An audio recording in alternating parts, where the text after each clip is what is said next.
I can't say I ever went out of my way to read poetry. There's a kind of contempt most Americans have for it. I mean, imagine being 20 years old and announcing at the Thanksgiving dinner table that you intend to become a poet. How do you think that would go over? Well, by accident, I wound up reading a poem by Charles Bukowski called Nirvana. And it went like this. Not much chance, completely cut loose from purpose. He was a young man riding a bus through North Carolina on the way to somewhere.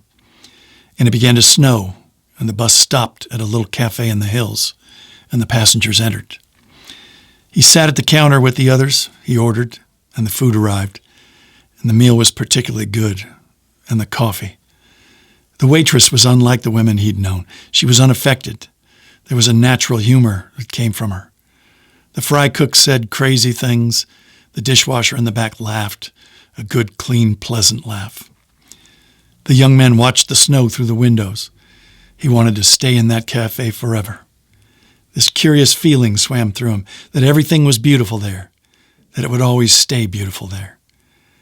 And then the bus driver told the passengers it was time to board. And the young man thought, I'll just sit here. I'll just stay here. But then he rose and he followed the others onto the bus. He found his seat and looked at the cafe through the bus window. And then the bus moved off down a curve, down out of the hills.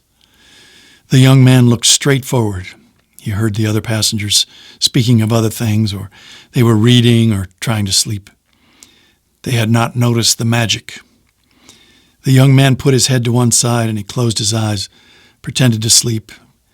There was nothing else to do, just listen to the sound of the engine, the sound of the tires in the snow. And that poem made me suddenly see I wasn't living like I was in charge of my own life. When I was reading that poem and the young guy in the diner thinks, maybe I'll just stay here, I wanted to yell into the poem to him, don't get back on that bus. It was just a poem, but I felt the magic. If I wanted to, I could go find something better, or go somewhere better, or do something better. And then I realized it was the poet yelling to me, don't get back on that bus.